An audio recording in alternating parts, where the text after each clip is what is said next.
Okay.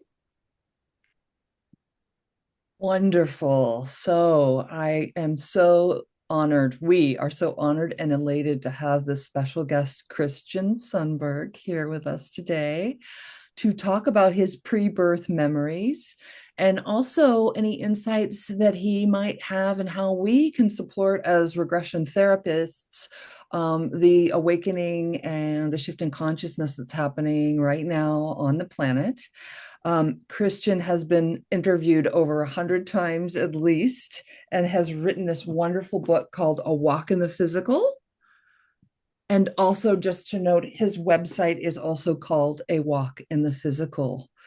And I'd love for maybe you to start at the beginning, Christian, of when you were a boy. I believe you had some early memories or some pre-birth memories, and those started to fade away, and then maybe segue into the catalyst for you waking up with all these pre-birth memories and that story. Sure. Thank you, Susan.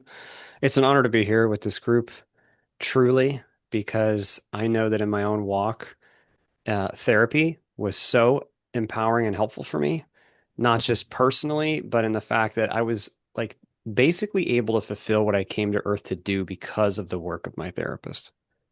And so everybody that I've been able to interact with since then indirectly is because of the work that she did. She may not know it now. She will eventually.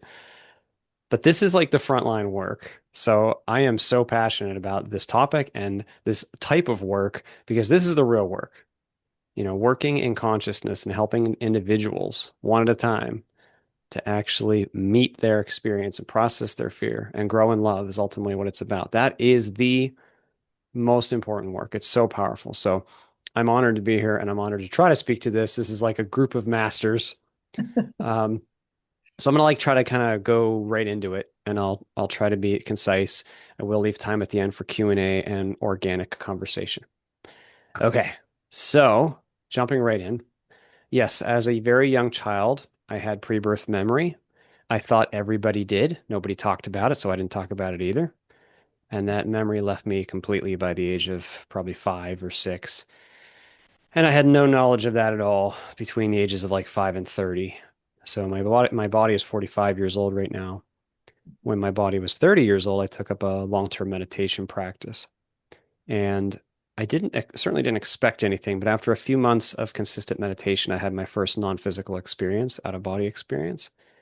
And roughly at the same time, maybe a bit after that, the pre-birth memory was just there. And it was the most normal thing in the world, actually. Like this was not strange. I didn't share it for 8 years because I've been a working professional. It's the kind of thing you don't talk about. I'm a down to earth type person, quite left brained historically. I worked in nuclear for 16 years, managing complex nuclear valve and pump production projects. I'm a project manager for an insurance company right now. So I do the mainstream normal kind of American thing.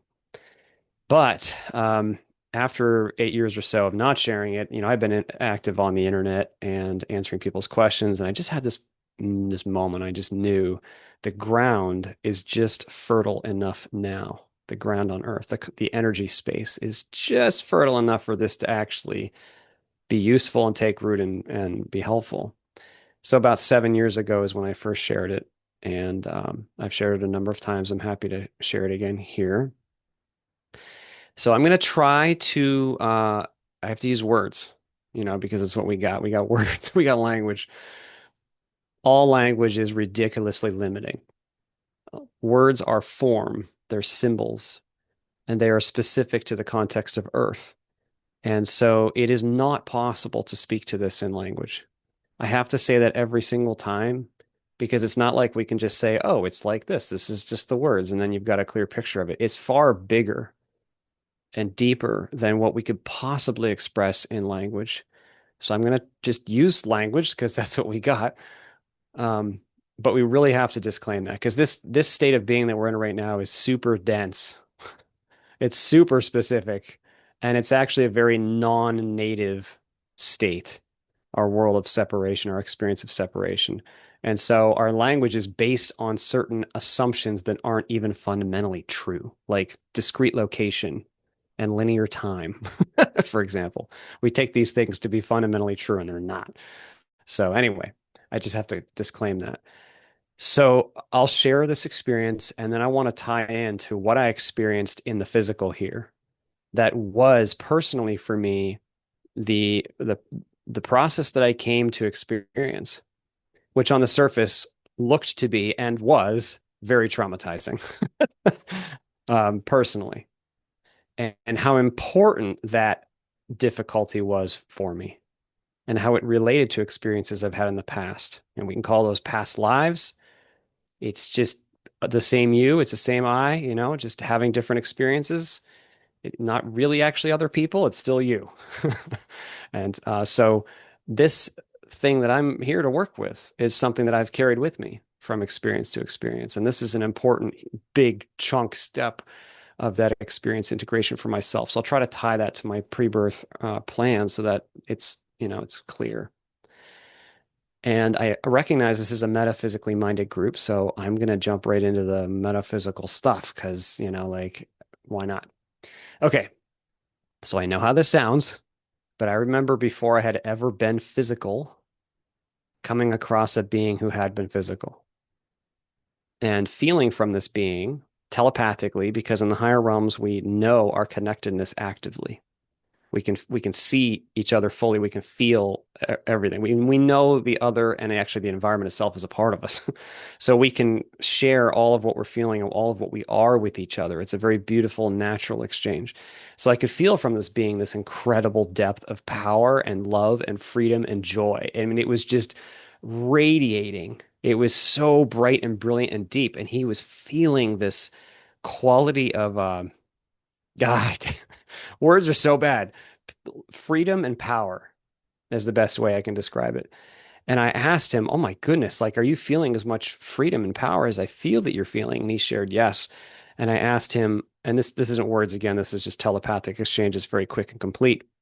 I asked him, like, what did you do to become this? How are you this? How is your being this rich, this refined? And he shared with me many things, but chief among them was that he had lived a physical lifetime.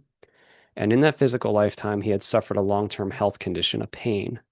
And that pain lasted with him for a long time. And the way that he chose to meet that pain and integrate that experience allowed this deep refinement of who he is and was. And I asked him, "Were you healed?" Because I could see this like really deep personal wound, and not just physically, but emotionally. He had been so deeply wounded, and he shared yes. And I could see that all of the depth of that wound that he had was space into which spirit could heal. Like all of it had been filled again. There was nothing that was beyond the healing that was possible. He was completely full and healed. And I was like, I want to do that. I want to do that. I'm going to do that. Like I was so fired up. Like I was really inspired. And at first he said something like, and this is not negative, but it was just something to the effect of, well, that's what they all say. You just don't know what you're asking. This is hard in a way you don't even understand. Like you don't know what you're asking for. And I said, no, I mean it. I will do this. And he said, well, go talk to your guides. So I don't have right after that, but I know I lived many times. And I found this being later and I shared with him, I'm on the path. And he was encouraging.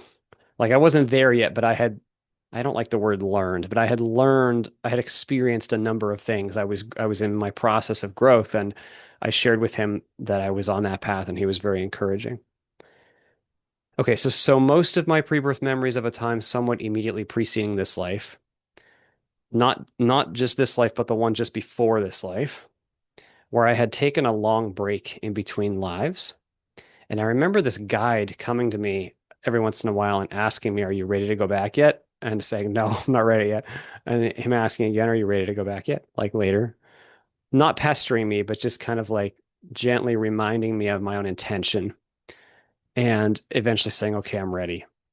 And then reviewing with this guide my state, like who I am, who I had been, what I had experienced, what I had known. And this is very hard to describe, but just as like a simple metaphor, and this is just a metaphor, but if you imagine like looking at a graph with like thousands of data points on it or something, it's not literally like this, but I'm a left brain type person, so this is what comes to mind. It was like reviewing all of these qualities of knowing and types of experience that I had experienced or not. And the one thing that I quote unquote needed to work on, I don't like to say the word need to work on because we don't need to do anything. Like we're free. But it was quite obvious. There was like one point that was like so obviously low. It was like a joke. It was like, oh man, I guess that's probably the thing I should work on. And it was this fear that had bested me in a previous experience. So what I mean is I had experienced a fear that had overcome me. And because of the fear, I had become in that previous experience an egoic monster. I had hurt many other people in that experience because fear leads to ego, and ego causes all sorts of shenanigans. So I could see that was like a part of me. That was like who I was in essence. It's hard to describe this. And but I could see, oh my gosh, if I could face and feel and heal and process that again, like for real, I just knew the incredible amount of personal and collective expansion that was possible.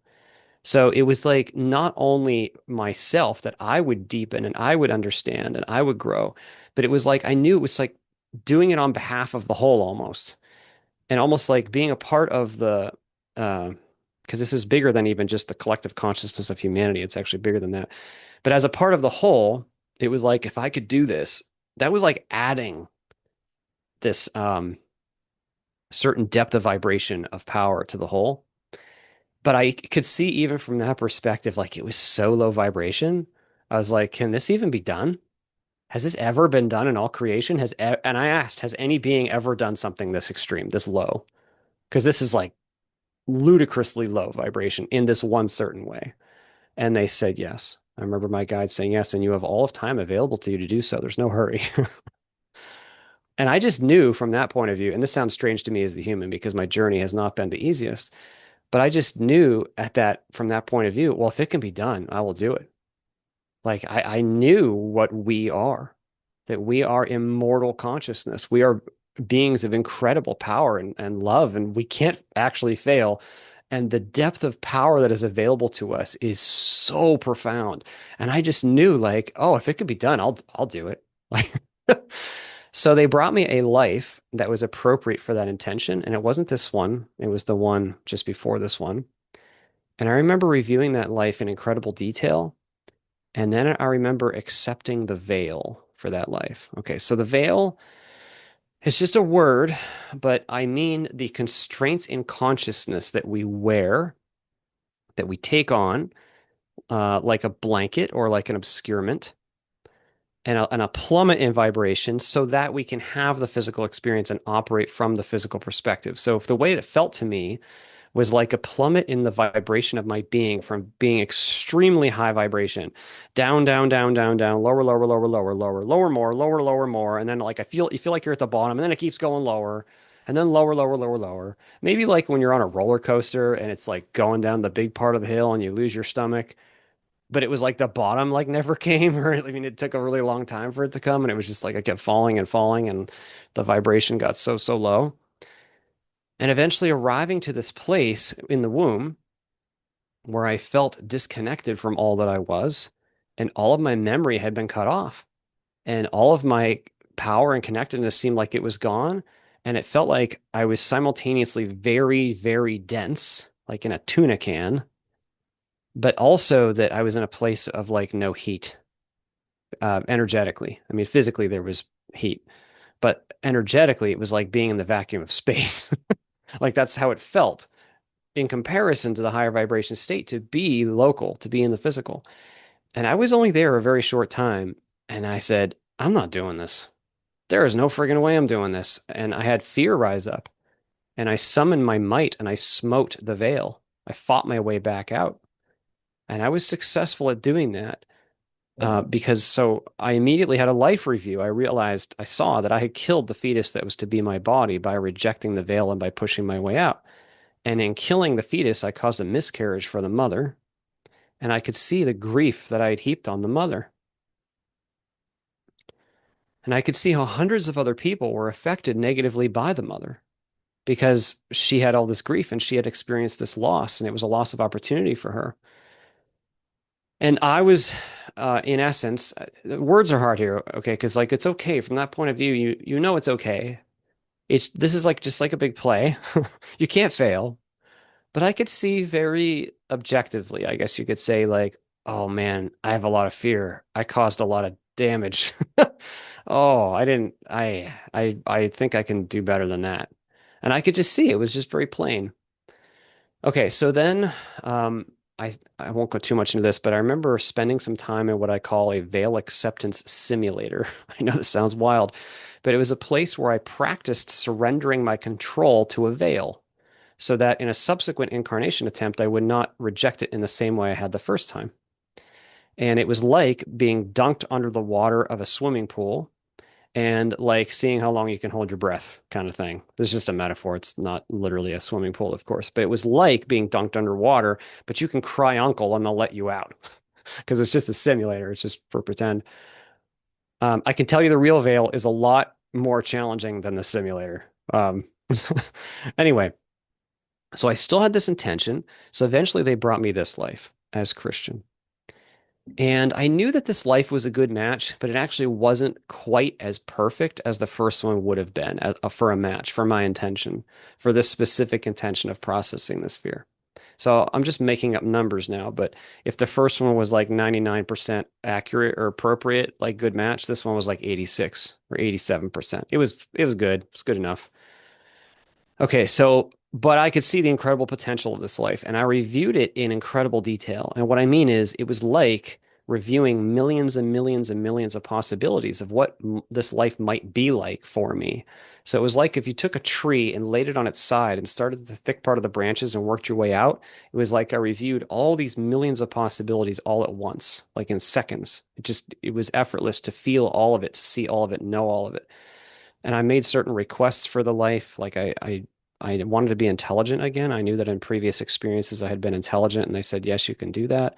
I knew it would be important that I be a male, um, just because male and females have different energy. And there was something about the male energy that was something like an obtuse edge to be able to meet this fear. I don't know how to describe it. And I knew that my father would instill confidence in me, and that that confidence would give me a rock to stand on to face this fear. Okay, so then I remember there having to be a moment to say yes, and I don't remember that moment, but I do remember then being in a waiting area. And then eventually, suddenly, the guide coming to me and grabbing my attention and being like, go now, like right now, not in 5 seconds, like right now, you got to go. This is Earth time, buddy, right now, like jarring me out of my reverie or something. I don't know, my connectedness, and being like, okay, I got to go now. And then being in this room that I can only describe as like a mechanic shop or a technician's chamber that was above the earth. And below me, I could see the earth. There was like a shaft below me. I was like hovering over the middle of this shaft. And below me was the earth. And in front of me were these beings that I can only describe as veil application technicians. I'm just making that word up. But they're beings who are very skilled at organically applying the veil to someone to because the soul is so unique in its rich qualities, and the physical life and the body and the circumstances and even the family, the country, the species, the planet, it all has its own energy. So they do this thing where they like make it all jive, and they make the veil organically fit well to you, for you. And then I remember them asking me one last time, "Are you sure? Are you ready?"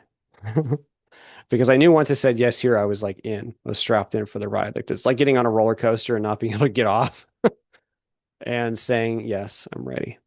And then once again, feeling this plummet in my vibration, down, down, down, lower, lower, lower, lower still, more lower, lower, lower, lower, lower, lower, lower, lower.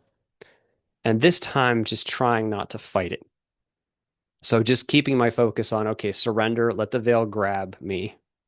Let it do what it will do. Let it sink in. Just surrender my control to it. And then I remember being in this very disconnected, cold, separated place of being in the womb and sending one message back to the technicians. Did it take?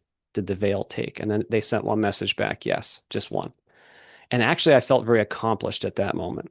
because even making it to the physical is an incredible accomplishment because this is one heck of a vibrational destination. Okay.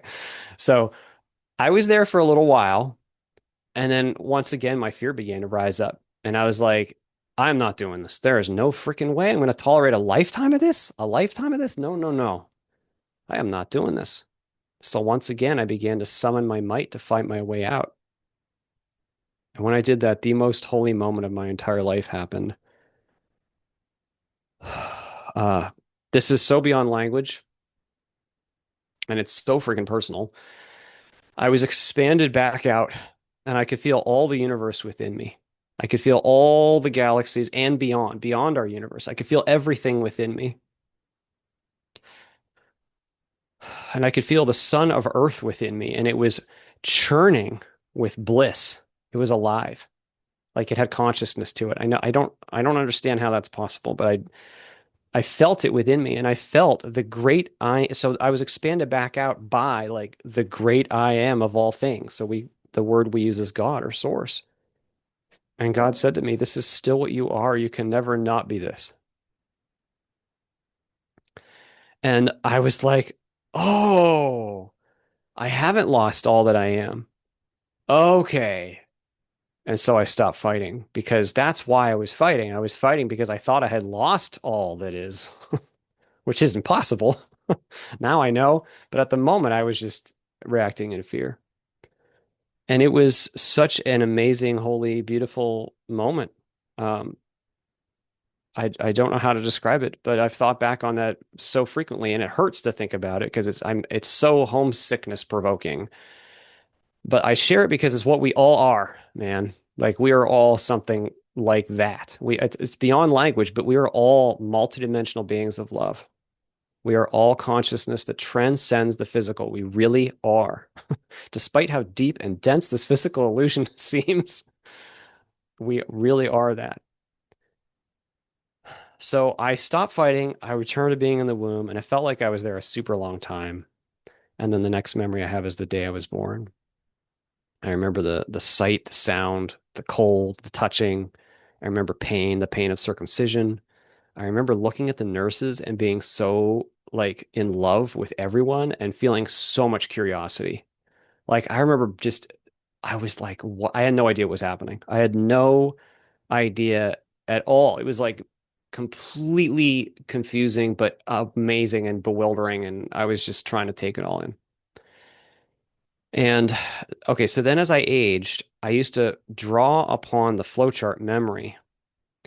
And I used to make I had certain expectations for how life might be here based on what I experienced in the higher realms in previous states. For instance, I expected that we would be able to feel each other's emotions here. And that's not always the case. And I expected that beings who were in positions of authority, like teachers or leaders, that they would be loving and wise. Because in higher systems, love and wisdom is the power. It's known as the power. So beings who are loving and wise and evolved are naturally in those positions of leadership or teaching. That's just natural. So I assumed, like, for instance, that my teacher at school must be a very loving and wise person. And I assume the mayor of the city must be really loving and wise. And I assume the president of the United States must be the most loving and wise person. Turns out not to be the case on Earth. Anyway, so that memory left me completely, like I said, by the age of 5. In the human context, what happened to me then in my physical life was the way that I had the chance to re-experience this fear was so I studied in Beijing in college. I tried to move to China at the age of 22. And I was going through a lot of personal changes. My parents had just sold my childhood home. They had just gotten a divorce. I had a 5-year romantic breakup that had just ended. And I was in this foreign city in Chengdu, and I was teaching English in this hot city. It was 110 degrees. And I had a heat stroke, and they took me to the hospital, and they gave me bag after bag after bag of potassium. And I spent 4 days in the Chinese hospital receiving tons of potassium. And something about that burned out my nervous system in a way that caused unrelenting pain. It was physical pain, and it was also neurological distress. extreme anxiety. But anxiety is such a weak, I mean, it's not a weak word, but if it was incredibly agonizing. The nature of the fear that I've come to process is something to the effect of, because fear is always based in a negative perception that is not true. It's not actually in alignment with the truth of spirit. And so the negative perception at the root of my fear was I am powerless to escape agony. And it was mixed with a bit of I'm too proud to suffer. Like I won't let myself suffer, but I can't escape this pain. And so after that, so okay, so I was in a Chinese hospital for 4 days. They sent me back to my hotel room after that. I spent a week in the hotel room, but I couldn't, my body didn't sweat for 11 months. So I was in a super hot city, but my body couldn't regulate temperature any longer. So the power would go out and the air conditioning would go out and the temperature would just rise to over 100 or 110 degrees in my room all throughout the day. And it would just cause me pain. I don't know how else to describe this. My body would get hot and it would be kind of a neurological hell that I couldn't escape. And it lasted for another week. So eventually I figured out I need to get out of here and go home. So I physically went home, but the the effect of that 11 or so days and the following months because it really took me about 6 months before I even began to really escape or move past the physical pain itself and the neurological uh, suffocation type feeling, not just from the anxiety, but from whatever physically happened from the potassium overdose. It was so agonizing. It was months and months of inescapable pain. So I had post-traumatic stress as a result. I ended up disassociating from up until that point in my life. And so a few years later, I began to go to counseling with my therapist. I went through EMDR therapy every week for probably 4 years, like probably 200 sessions or something of EMDR therapy, which I hear is a lot. But the thing is, the ego is very clever, especially in intelligent people. And so it will bury the crap underneath so many layers. And I'm sure everybody in this group knows this better than everybody. But the number of layers that the ego will go to try to prevent you from looking under the rug is complex. But I was genuine in my efforts and in my interest in actually healing because I was experiencing all sorts of health results. And also, I should mention that my entire life, I've had chronic health conditions that have come and gone. Um, there are too many to name, but like chronic fatigue, Epstein-Barr. I had a hemopneumothorax, a collapsed lung due to internal bleeding. I was in a hospital for 10 days with a tube in my chest in my 20s. So I have pain and scar tissue on the left side of my chest that's lasted throughout my whole life. I have celiac disease and some other autoimmune stuff. Um, migraine headaches where I'd lose my vision and vomit and be knocked out for 2 days straight, and that would happen every 10 days. Anyway, there's too many to name. I've experienced all sorts of health challenges, which I know were a part of this pre-life intention now. So I don't look upon those as woe is me at all now. I'm able to look back and see the offering. I know this sounds crazy to the ego, but the offering of these experiences. At the time, though, going through EMDR, I was not aware of that. And so I worked through many, many, many layers of negative self-perception that were tied into things going all the way back to my childhood and all the way back to these other health conditions I had experienced. And it was a very long, a rigorous process.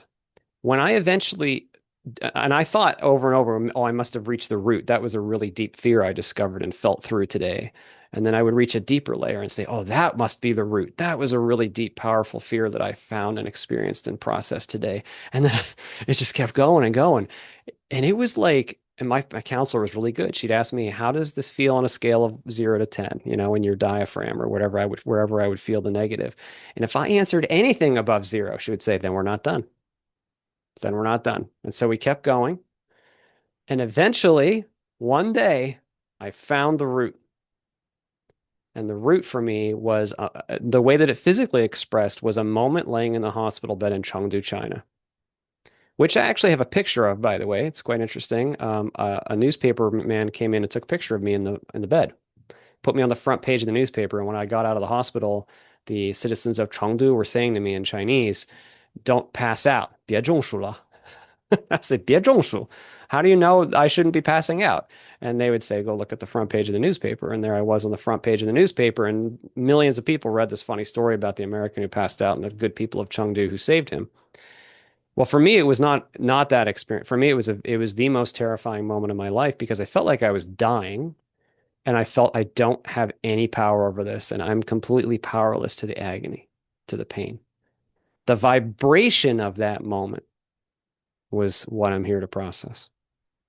And that vibration was something that I had experienced previously in other experiences, which I'll share a bit in a moment. When I found that vibration, it was something that felt so much bigger than me. See, that's why we lock away fear, because we think it's too big to process. Cheat sheet ending, consciousness is deeper than our deepest fear. We can actually say yes to that deepest fear. And so I said yes to that deepest fear, and I felt it. And it was like a tornado picking me up and ripping me into shreds and throwing me down. But I found out I was I was liberated, not destroyed. You see, I was able to actually process and I felt it. I feel it to heal it. That's a sentence I really love. I had to go through that for years. And it was only a few years after that that I took up the long-term meditation practice. And I could not have had this awakening if I had not gone through the work of processing all those layers of pain and fear and all the complications of post-traumatic stress and all the craziness that rose out of that and all the other health conditions. I mean, I accepted it all of it. And after doing that and going through this process of meditation for months, I really investigated deeply what is my consciousness beneath all thought. You see, because once we say yes to every layer, we are able to say yes all the way and look at consciousness for exactly what it is. When we do that, it's like putting down all the boundaries, letting everything up that wants to come up, letting us feel anything that wants to be felt. I did not know that I was opening a door to an awakening. After a few months of meditation, I had my first non-physical experience. It was super eye-opening. It was so real. It was completely like I was so shocked by how real this was. It was more real than an earthly experience. And so I kept going. I kept meditating. And then the pre-birth memory was just there. It just returned at some time. I don't even know when. It was like someone had just blown leaves off of the ground and there was the grass.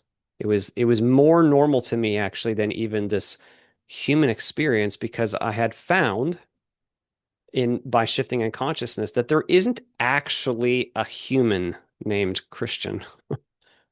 There's actually thought form and sensory data and other forms that are arising within consciousness that I associated into, became identified with.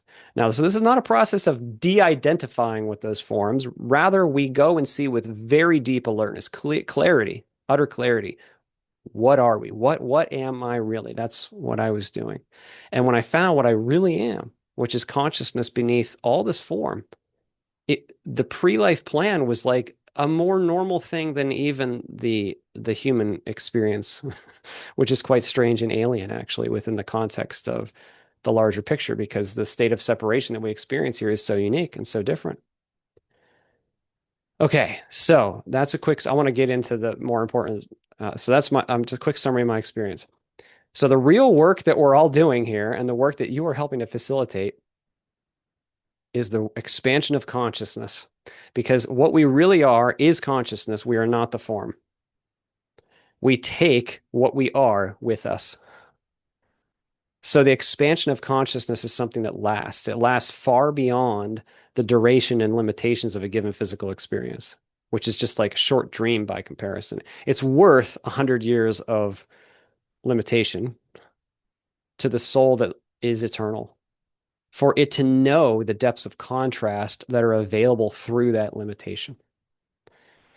Okay, so we can say that what we're doing here on Earth is we're participating in the expansion of consciousness through two broad mechanisms. The first is that we are wielding a quality of intention that is more in alignment with our true nature of love rather than fear. So why am I saying quality of intention? Because all the choice making we make here on earth, it arises from some quality, some why, some reason, some deep, deep reason. I'm calling that intention. That intention is either in alignment with the love, peace, freedom, and joy of our true nature, or in alignment with fear and rejection and trying to cover stuff up and run and blame something else and all the ego stuff that ego does. And so we're here to choose to align with the former, to choose love, to actualize love and freedom and joy and peace, because that is our true nature, rather than fear. And that means to working through fear and seeing fear for what it is and processing it. Okay, so that's the first broad mechanism. The second broad mechanism is the integration of experience. What I mean is we have experiences and we integrate those experiences into what we are. In other words, you can know what you are better as an eternal being by knowing exactly what it is to go to work on a Tuesday and to order your coffee at Starbucks or whatever you're doing. And to actually experience that perspective, that is a very additive thing. And then as we experience that, we come to terms with experience, including challenging experiences. We come to terms with them.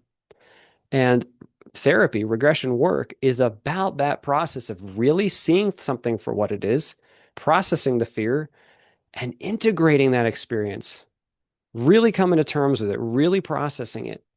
That is synonymous with the expansion of consciousness.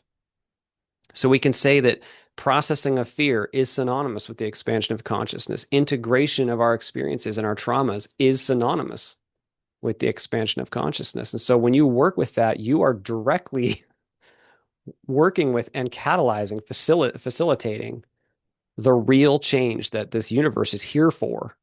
And that is no small work. That is the work. That is more valuable than any money, any physical objects. That is the real shift. So by working with the mind of your client, you're helping your client in consciousness space to do the real work. And that is incredibly powerful. Okay, so I'm going to keep moving just for sake of time. So I was asked to lift up 3 or 4 key themes in my own journey that I took away through this process. So I'm going to lift up 4 ideas really that I think really profoundly I discovered through this process of healing and through the process of awakening.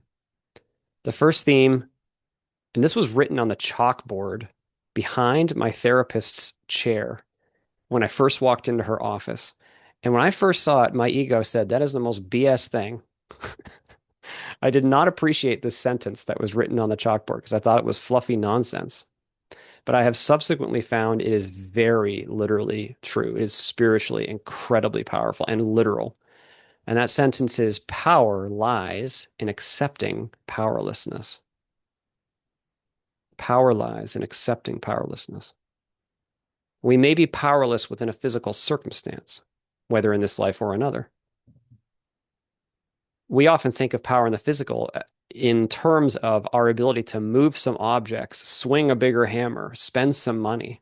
No, that is not the true power. The true power is the spirit that has given rise to the entire physical experience altogether. It gave rise to the rule set of physics and biology and all the things that give rise to this context. It has the true power. It always did. It always retains it. That true power, aligning with that, is about love and acceptance. And so when we feel powerless, accepting that powerlessness for real, like for real, we don't even know we're doing this, but that is aligning us with the true power. And that is a very, very powerful idea. So that's the first main theme I discovered. Okay, the second, and this is related, awakening and healing are both about saying yes. Yes to exactly what has arisen. Yes to exactly what you feel. And yes to every perception you may have encountered in your life. It doesn't matter how small it seems. It doesn't matter if you were 4 years old and someone stole your sandwich and you're still holding on to that. It's fine. Don't judge the surface. It's about saying yes now to whatever you're experiencing and to whatever you've experienced in your past. Yes is the opposite of what fear does. Fear says no. Fear rejects. Love says yes. And when we shift to a yes to life, no matter what is arising, it is amazing how life works back with us. And the third theme is the greater the contrast, the greater the opportunity. So don't fear the contrast. Now, I know this is not an easy one. The ego's job is to no, no, no. This is not an easy pill to swallow. I'm not, no, I'm not doing that. That's what fear says. The thing is, I'm lifting this up because this is not about seeking extra contrast for some masochism or something. No, I'm simply lifting up. The contrast is intentional. The entire system of duality has arisen intentionally. It has a purpose, it has a meaning. And so it's okay if we recognize the contrast in our own lives. And it's okay if we say, wow, that seems way bigger than I feel. I can't process that. That's okay. Acknowledge exactly how you feel. If it feels bigger than you, but it may help to at least intellectually remember that that great contrast actually is an opportunity. Now, the ego might be pissed about that. You might grumble, and that's fine. But it doesn't change the fact that here is an opportunity that's been handed to you through all of the journeys, through all of the energy systems, and all everything we've come through to this moment to have the precious experience of whatever is arising now, even the challenge. Oh my gosh, it's like being given a winning lottery ticket. That's how I felt in my pre-life experience. It was like being given the chance to play a human. It was like being given $1 million lottery ticket. That's how rare it felt. That's how amazing it felt to be given this set of contrast. And here, all we are doing is we're pissed that we have contrast. But I'm just trying to lift up that no, there's great value in contrast. It's not to be feared. Okay, and the fourth main theme, and this is something that I truly, deeply, personally discovered in my awakening, not as an idea, not just an idea, but as a tangible reality. We are not human. We are the experiencer. We are the spirit. We're the consciousness. So you've probably heard, the sentence, you're not just a human having a spiritual experience, you're a spirit having a human experience. Yes. You are consciousness having the experience of being a human. But the way that I like to put that is you are you. You're the you that feels like you to you, and you will always be the you that feels like you to you. Even as you may know more deeply your oneness with all, which we are always connected to the whole, your precious individuation remains precious. The life to life experience is not like other people so much as, what if you did one thing on Monday night and one thing on Tuesday night? Like you went to dinner Monday night, you went rock climbing on Tuesday night, and Wednesday night you go see a movie. It's still the same you on Monday, Tuesday, and Wednesday. You've just learned each day. Now, of course, the difference on Earth is we remember doing the things we did the previous nights. And here on Earth, it's intentionally built in that we're veiled. There's a great value to immersing ourselves in the human perspective and being free from certain patterns from past experiences. So the veil is actually very helpful for us. But the point is, as we recognize that, we can know that in that truth, there is nothing to fear. That's the main thing I want to lift up. We aren't human.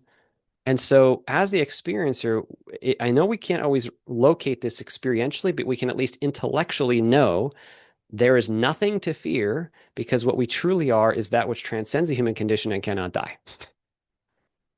It can't die. There's no such thing as death. So we are empowered to go into the darkness to face and heal it. Okay, so now, for sake of time, I'm jumping right into the last, but probably perhaps most important comment here. Okay, so I was asked, how can hypnotherapists maintain a high vibration and remain aligned? How can we support clients through regression therapy in the most effective and spiritually attuned way? I'm going to lift up 7 ideas. And there's jumping around, but all 7 of these I hope will be helpful in some capacity. Okay, number 1, take the long road.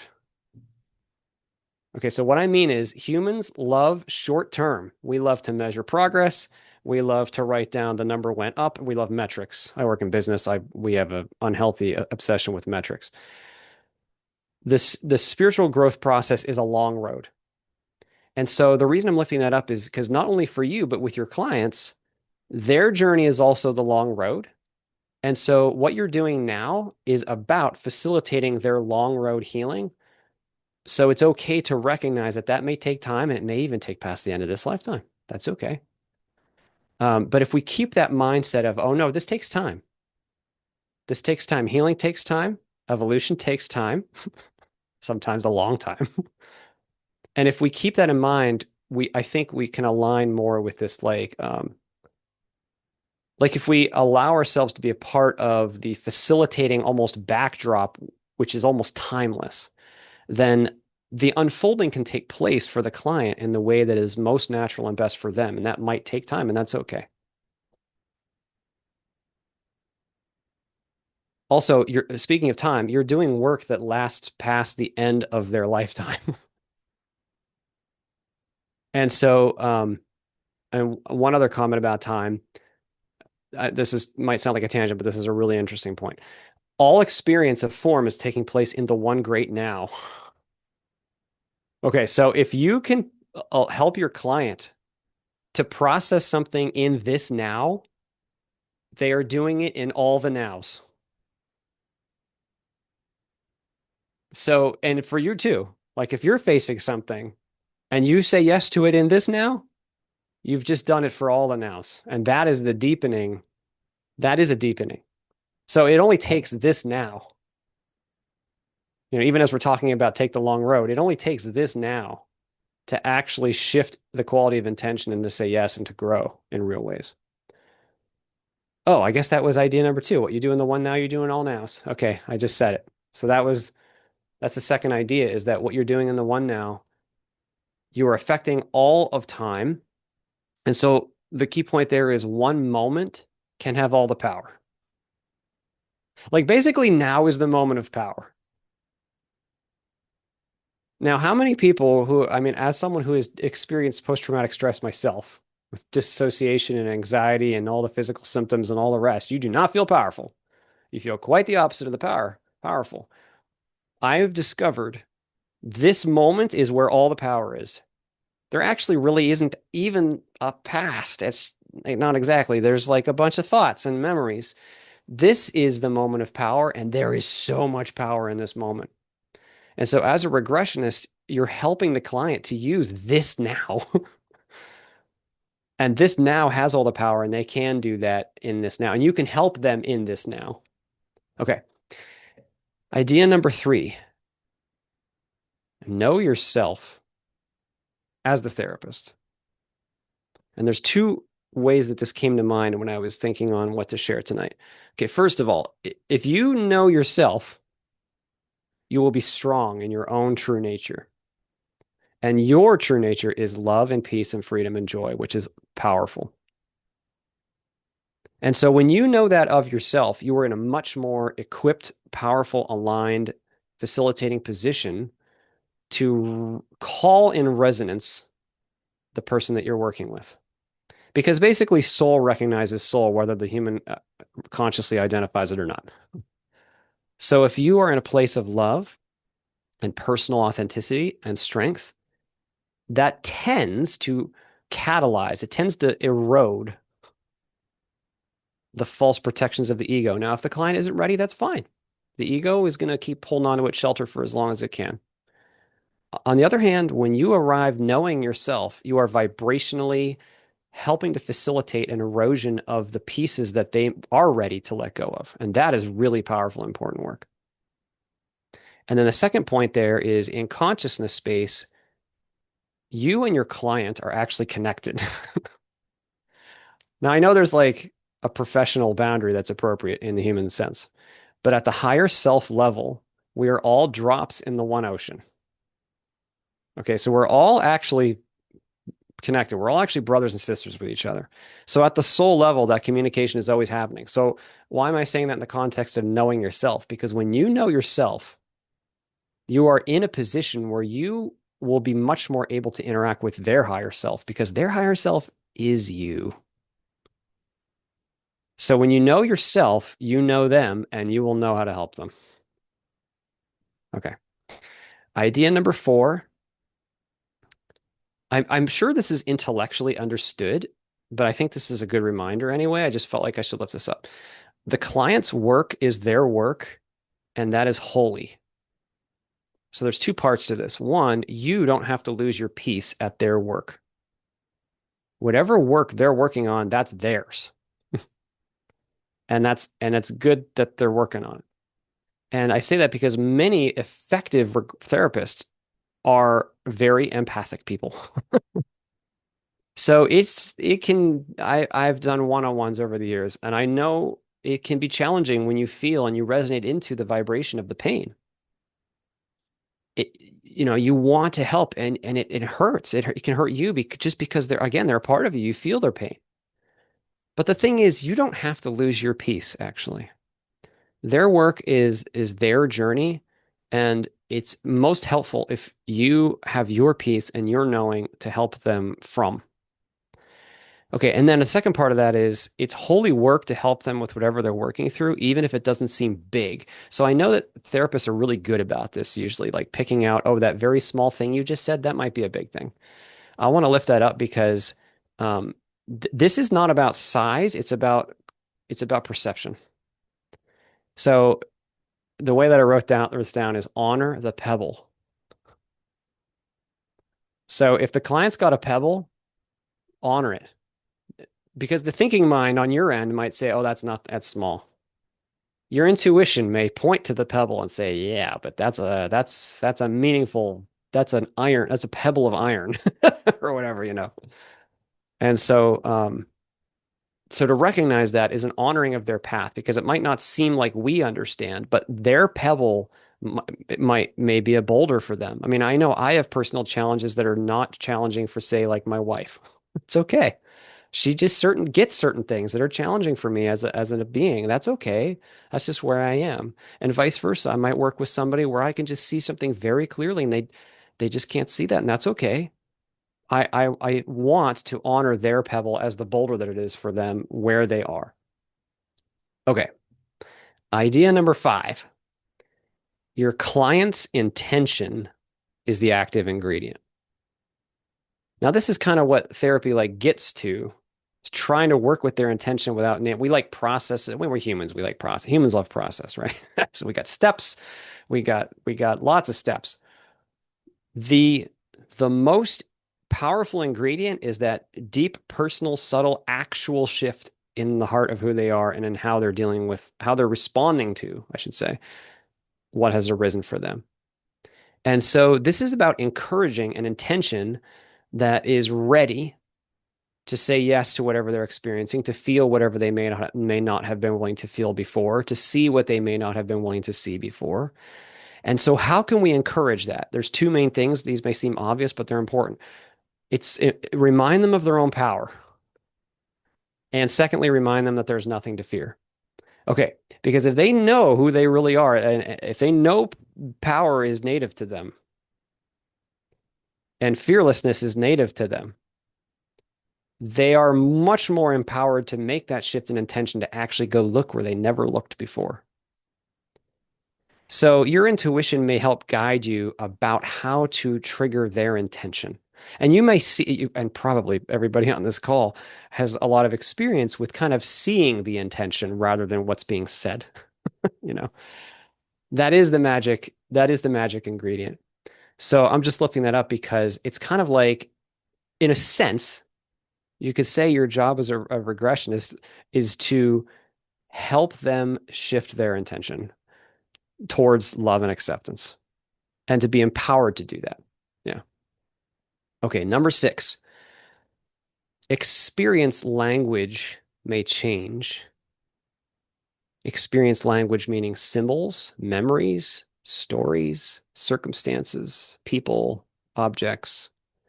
Experience language may change, but the real work is done with the energy of the fear and the rejection.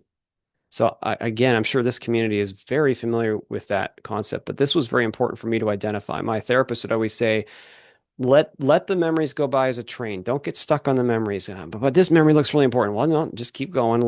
It took me a while to realize, oh, I am actually looking for the feeling and the vibration, the energy of whatever this circumstance or this memory or this thought meant.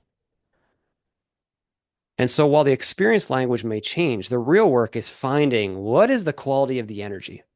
So this is where I wanted to mention quickly that so this in this life, this fear has taken the form of being hospitalized and unable to escape pain and agony. But I know of a previous experience where I was a human woman and I had given birth.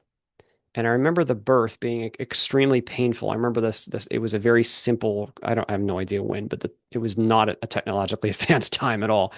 So I gave birth and I remember it hurt. And I remember being pregnant a second time and knowing that I was going to have to go through labor again and having the same fear that I've experienced in this life at that time, because even though the circumstances were very different, it was the same perception, the same energy of perception. And that energy of perception was, I am powerless to escape pain. This pain's a coming, the baby's a coming. There's nothing I can do about it. I cannot escape it. There's nowhere I can go. There's nowhere I can run. The baby's coming. Now, as a human male, I will say that it's strange actually to think on that experience because I felt differently then. I was a woman. I'm not a woman right now. But the quality of the energy of the fear is the same. So anyway, I'm just lifting up that the energy of what they're experiencing is the primary playing field, not the form content. And I'm sure that practitioners here are very familiar with that. But I'm just lifting it up because your intuition as an empathic person may help kind of nudge into, oh, what is the actual nature of the energy? And that is really where the work is done, is how does their consciousness meet that vibration, not just the form. Okay, and number 7,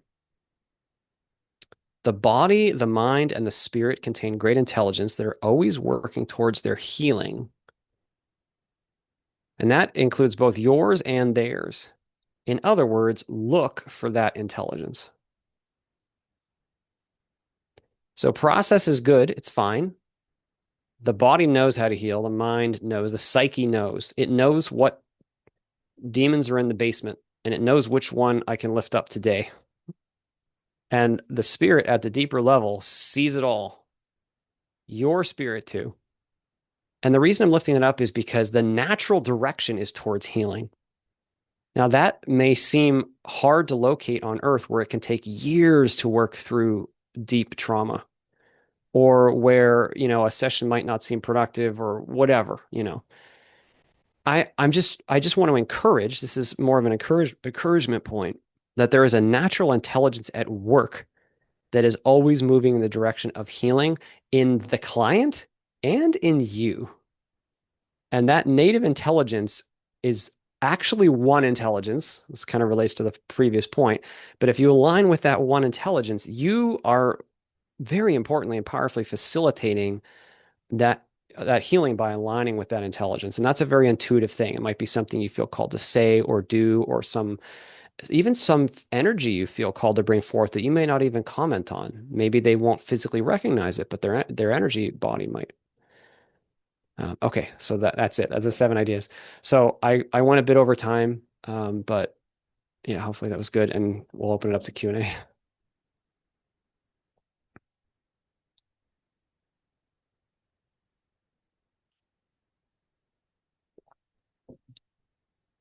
So yes, let's segue into now Q&A. I bet there's a lot of questions. That was fantastic. Oh my goodness.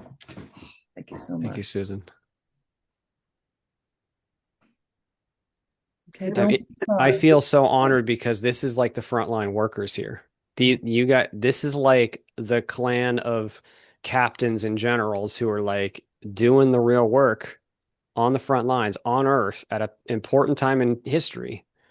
The awakening is happening, and here you are working with people. You may think you're alone in your office or whatever, but this is the real work, like for real. So I just have to keep lifting it up because I feel like therapists may not understand the value of what strings they're pulling on and how that helps their client.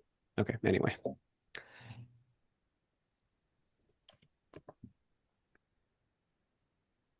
Well, I have a question, Christian. Hi, You, Susan. hi. Thank you very much for coming and giving us all that juicy stuff to work with. Oftentimes you talk about, like you just said at the last point about where a person's consciousness meets a certain energy. Hmm. And I guess I just kind of wish you could say more about Hmm. um meet, like how you're using that word meet and what sorts of, if you could give us, Hmm. I mean, I know it, but I want to know it deeper, and I think you mean a lot in I it. do. I mean a lot in it, and it's such an important question, and it's so hard to comment on because in the physical, we want to hear about like actions and processes and labels and stuff like that. But this is about a quality of consciousness or a quality of intention. So the way, because this is just a metaphor, we might think of it like this. If your consciousness is your hand, like an extended palm, and life is handing you an object, and the object is all of your sensory experience and all of your thoughts and all of your story and all your pain and then what's happening right now on, like a Thursday night, How are you holding what has arisen now? So when I say how are you holding, what is the quality of your grip? Now, that's a very qualitative thing. It's hard to articulate what that means. In consciousness, though, there's a profound difference energetically, vibrationally, between arriving and choosing to meet what has arisen with love and peace and freedom and joy and all the thousands of things they mean versus fear and ego and all the things that they might mean. So it's less about the action itself and more about the quality of the why. So, as a simple example, let's say you're like brushing your teeth and you're looking in the mirror, and maybe you look in the mirror and you have like a negative thought about yourself. That's okay. How then at that moment you just recognize, oh, I just judged myself. What is the nature of the shift in your heart and mind? You have a choice there. It doesn't have to be an unconscious fall into the ego's, well, you are worthless, and look, and maybe this person, and all those silly stories the ego whips up. No, rather, you can look at it very alertly, consciously, with greater alertness, and say, I notice this, I feel it, and it doesn't feel good. Why doesn't it feel good? Because this thing, I have this fear, I have this perception. Oh, wow, that hurts. And you let yourself feel it and you let yourself be present and and then you say, maybe I accept this moment. I accept who I am. I accept that I had this thought. You see, that shift is vibrationally very, very powerful. In thought responsive reality systems, not to get too much off on a tangent here, but like in the astral, one thought produces an immediate a physical effect. So I'll just give a simple example here. This might sound like a tangent, but I think this will help paint the reality of this. So one time I was in an out of body experience and I was like, it was super exciting. I was like, oh my gosh, I'm out of body. This is so neat. This is so colorful. And somehow I started thinking about work in my waking human life, that I would have to get up and go to work in a few hours. And as soon as I did, I was in a prison cell. And the prison looked like bars, and the bars had rust on them. I took my finger because this is very physical feeling. I mean, I know we say this is non-physical, but these experiences are very, very physical. Okay, like you're there. I rubbed my finger on the rust and I rubbed the rust between my fingers. And for a second, I thought, oh man, I'm in a prison. This is bad. How did I get trapped in a prison? And then I realized, wait a minute. I made a prison because in one split second, I felt trapped in my job. And the thought responsive reality said, oh, you want trapped? Okay, here, this in your Google library, this looks like something that trapped looks like. Here's some bars. And it even went to the detail of putting rust on the bars. So I'm just pointing this out because one subtle shift in thought or one subtle shift in intention, reality is always listening. Now the physical is doing this too. It's just way slower. Like it's just way, way, way slower. But all of reality can't help but listen to us because we are consciousness. We are a part of the thing that is giving rise to the simulation. So you could say that as a piece of God, when you shift the quality of your why and your intention, stuff happens. So are you wielding an intention that is of love, peace, freedom, and joy, and whatever that might mean to you versus fear and ego? And by the way, as we do that, we don't have to judge what that might look like. I'll give a very simple example. I've noticed in my own walk that as I align with my authentic self and love and peace and freedom and joy, it means certain things for me that might look silly. For instance, I love painting these little 2-inch tall models for a tabletop game called Warhammer 40K. And I like taking the models to the gaming store and playing with other nerds. And I spent a lot of time doing this. And I feel like it's a very spiritual activity. And even though I'm literally taking out small plastic army men and rolling dice, and I'm a 45-year-old man, it's okay. I'm completely comfortable with it because I love it. And because my nature enjoys it, and I'm honest with myself. You see, like being honest with ourselves is a part of this love and acceptance. And so your authentic, honest self might not compel, but might say, the real you wants to kind of run in the rain right now. Okay, go run in the rain. You think you can't? So there's so many things that could mean that shift towards love and peace and freedom and joy versus ego. And how do we know which is which? Love, peace, freedom, and joy feel good. They feel more resonant. They feel like our true selves. Whereas ego, fear, it always has got this little, oh, it doesn't feel good. You got to be honest with yourself. You got to be honest because the ego will try to usually say, well, it doesn't feel good, but it's the better option. It'll always make it sound good. But if it doesn't feel good in your body and in your heart and your emotional body, there's probably some ego in there somewhere, and that's okay.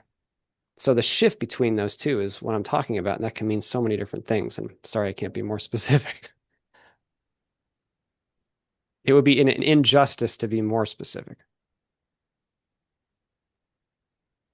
Thank you. Well, I wanted to say thank you. I mm, just got so much out of what you shared, and I feel like, um, there's so many. Well, you refer to the term processes that I participate in and Hmm. am trained in or experiencing that speak to, Hmm. so many areas that you discussed. And one of my little personal things I've been trying to do is leaning more into telepathy. Hmm. And I think just what you said, it's so important being honest, right? Because Yep. in telepathy, there is no room or place for any self-deception or That's right. and so Yeah. therefore an extreme limitation right here.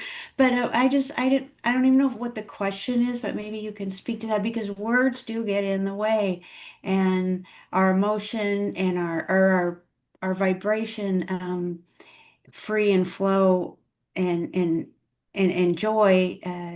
There's nothing in the way of that. And yeah, I don't know if you can find a That's right. question there, but if you do. I would just say that the natural state is transparent. There's actually no such thing as privacy in spirit. People don't like that because, oh, but all my dark, yeah, all your stuff's on the table. Sorry. No, that's okay though. Unconditional love is fierce. Mm. It's okay that all your stuff is on the table. The question is, are you okay with your stuff being on the table? Because it takes a lot of humility. Like this whole process I've described, like, it's a very humbling process. Like it is very, very humbling. And you realize you know very little, actually. But therein is the power. And then ironically, when you say yes to that, the transparency becomes natural. And then the telepathy can, as an example, can happen. I've had moments of experiencing that. I know in out of body states, the telepathic communication is very thorough and beautiful. And it's the natural way. Like that's just how we naturally communicate because we're a part of each other. You wouldn't lie to another part of yourself. Like it's just you just are exactly who you are and they are who they are and it's fine. Yeah.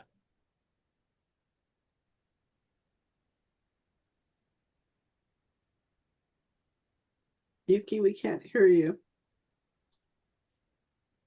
Susan, would you turn on your mic so we can get you too? There you go.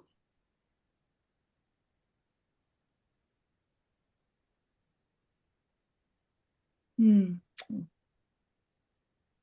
Interesting. Sometimes you need to turn up your keyboard. I don't know if that's what the problem is, but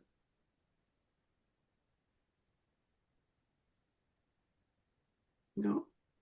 Why don't you put your question in the chat? We'll go to somebody else and come back to you.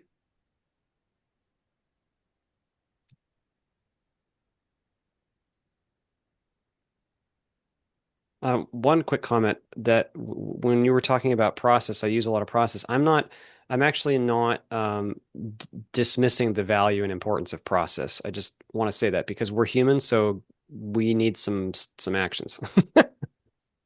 We like form. So I just want to quickly comment. It's not like we have to feel bad about the form we use. Form is often very powerful and meaningful.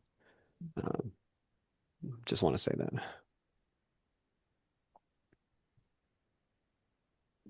Anybody else want to ask a question or make a comment? Does that go again? Um, I was wondering if you could talk about your, like, how would you, life purpose is tossed around a lot, or soul Hmm. purpose in healing forums. And it so often takes an egoic turn. Hmm. And just everything that you have pulled out of all your experiences and who you really are, how would you, do you have any use for that Any use expression? for what? Life purpose, the term life purpose, or how would you redefine it? Yeah, I mean, you could say my life purpose was primarily to face and process this fear. I feel that some of my life purpose is tied into this, what we're doing right now, too. Um, so, okay, so the soul chooses the context, and there's some intentionality behind it. There may be more or less specificity to the specific life goal. Goal is a loose word here. And often, by the way, the goal, the primary intentionality for the planning is often rooted in something that might seem difficult for the human to understand or identify. Like it could be a very specific type of service, being friend to somebody. Like someone might come just to like be there for one other person. Or you might have a very specific type of experience you want to have that like it's hard to really identify that in the human context. Or it may be a being who just wants to get in and have experience, and they don't have as specific of an intention. We tend to get more and more specific as we evolve, because we fill out and then we get more specific about what we'd like to integrate and do.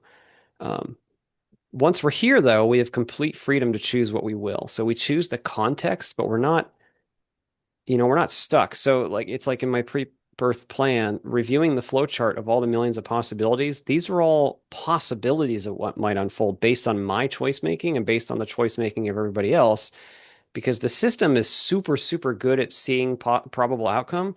But this is a free will system, and we're operating in a situation of limitation and veiling.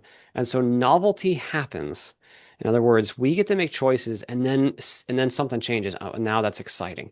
Because now we got to make choices from the new context. And so I'm saying that in the context of your question because we may get 10, 30, 50, 80 years into a life and decide deeply, oh, I'm going to do something else with this. And that's completely fine. Like we are always the decider, so we may sign up for a context that has certain like built-in limitations, but we always get to make a choice. Anyway, that's just a quick comment about planning in general.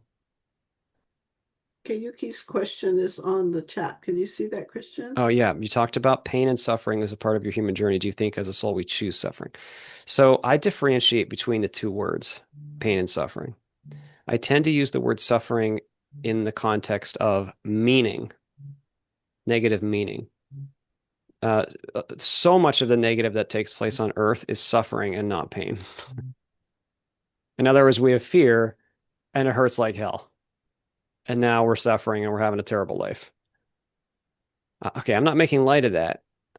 I'm just pointing out, though, that the the fear response is what causes suffering. Pain itself is going to be a part of the human experience. And we know that as a soul. Okay, you're talking about the physical part, not the emotional part. Okay. And part of emotional is physical too, because there's biochemistry and biochemistry can get whacked. Okay, so yes, it is possible for sure that we would sign up for a journey that has physical pain as a part of it. So an example of this is in my pre-life plan, I knew that I was signing up for a life where okay, so I knew that this body had biological limitations, chemical limitations that would make it very difficult to maintain homeostasis, basically, and I would have a difficult day-to-day experience biochemically. And that has absolutely been the case. But I knew in my pre-life plan that that limitation, even though it would be very difficult, would be useful because it would actually keep me humble in a way. Like it would allow me to be ready to receive and to grow in the ways that were necessary.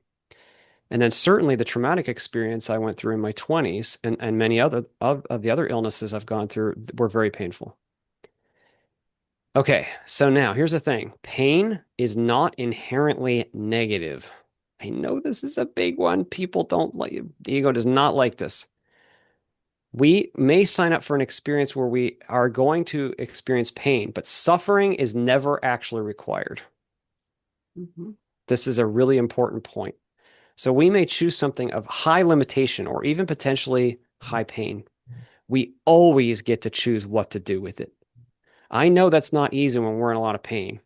I remember a few years ago, maybe 10 years ago now, after I'd gone through my awakening and I was really trying to test the limits of acceptance of all pain. And I remember one day I was vomiting with the stomach flu. And nobody likes the stomach flu, but I really don't like the stomach flu. So I was at the toilet feeling this, just the incredible discomfort of the stomach flu and the nausea and really feeling the nausea. And I noticed I was rejecting it. And I was causing suffering for myself because I was saying, no, I don't want the stomach flu. I shifted to this moment of, oh no, it's okay. I can say yes to this. I'll just feel it. It's okay. And then vomiting happened and it's okay. I'm just using this as an example because I realized it's just a sensation, actually. It may be really rigorous. It may be very alarming to the body. The body may be having alarms going off. But it's just a sensation, and we always get to choose how to respond to that sensation. And what we're doing here is that shift of our response. You see, what do we do with it? And so sometimes, therefore, a limitation or a pain may be very useful to help us so that we can make that shift in consciousness, which we get to keep. Yeah,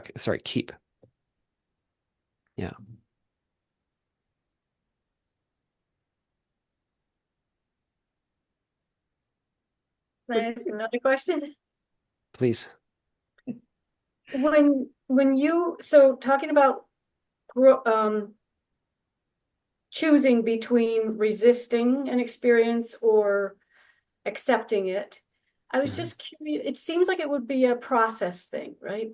I mean, and I was wondering if it was do you think you've come to, it seems like, have you come to, like, say you had that experience now that Mhm. you had in China, Mhm. do you think you'd better meet it? And how was that process? Was it a slow Mhm. one of, Well, practically speaking, it takes time and is gradual most of the time, but I really want to lift up. It does not have to be a slow process because this entire thing is about a shift in intention right now. And when we say yes to something right now, it can make permanent change. When we bring the light of awareness into a darkness now, it is doing the work already. So, I mean, I can say that I would very likely respond differently now, very, very differently. As an example, a few years ago, I had gum recession surgery. I had to have gums cut off the roof of my mouth and sewed to other parts of my mouth. And I react to all the medications. So I did not want to be sedated. I was okay with Novocaine, but nothing else. So I told the doctor, I just give me Novocaine. I'll just tough it out. And he's like, oh, okay. Because I just know how I react to medications and I'd rather do it. So I meditated for the 2 hour surgery and I felt I mean, it was 18 shots of Novocaine and I felt them cut the gums off and I felt the sewing and I felt the sewing. I chose in that moment to remain in a state of complete acceptance and surrender for 2 hours. Now, was it challenging? You bet. Was it rigorous? Was I exhausted afterwards? Yeah, that's fine. But when I was done, I got up from the chair and he looked at me and he said, I don't know what you did, but whatever you did, it worked. He's like, I can't believe how well you did with that surgery. And I said simply, I meditated. Now, I'm not claiming any credit. I'm not claiming to be any certain kind of person. And it's okay if fear rises up. It's okay if tomorrow there's an illness that arises and I experience fear. That's okay. That's a part of this process, is allowing ourselves to be okay with not being okay. You see, so deeply that we actually can say yes at these moments, and then they become opportunities. They actually are incredible opportunities, because when we say yes to all of that, oh my gosh, we become so empowered. We become liberated. We become energetically large and capable. Yeah. Virginia, did you have a question a while ago? No?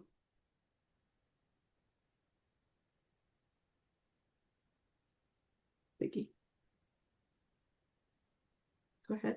Peggy, Go ahead. you have to unmute yourself. There you go. Okay.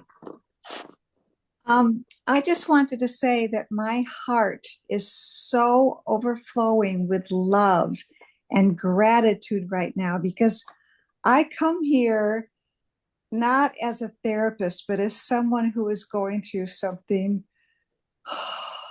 It has seemed to me unbearable. And I have been working. And I feel, I mean, I don't want to, I just feel like in the now, right now, I have accepted that this is the way. Like, this is happening. This is the plan.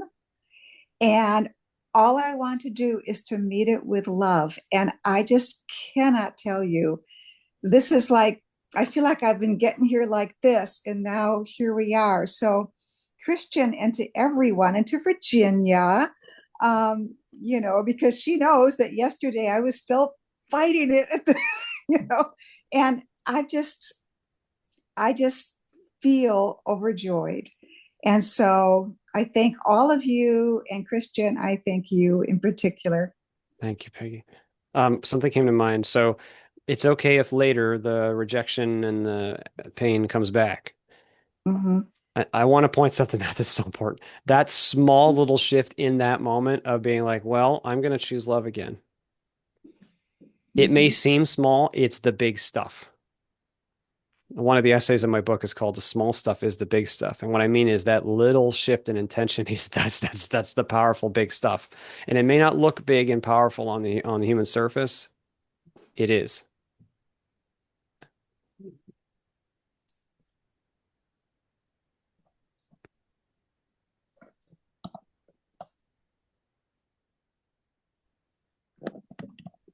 Anybody else before we wrap up for the day?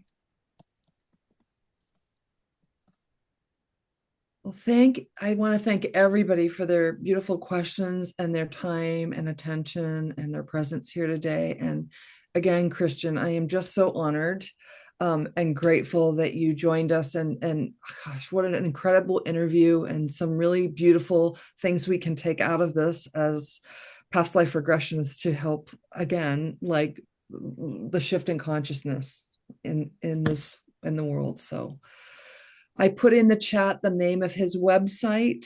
And also, he has hundreds of videos on YouTube being interviewed by numerous people. And I see that you now have your own YouTube channel, Christian. It's So it's just started. Yeah, I'm not adding a lot right now, but I intend to in time. Yeah. well, I will know that I will be following you everywhere. Thank I you. have been in the last several years. So Thank you. again, thank you so much. Really Thank you, appreciate Susan. Thank you, everybody. Thank you for Bless all the you. work you are all doing. This is important stuff. Be empowered. it. Yes. Thank you. Thank you. Thank Thank you so you. much. Welcome. Thank you. Everybody. Bye-bye. See you next month. Thank you. Have a great evening. Bless Thank you. you. Bye-bye. Bye.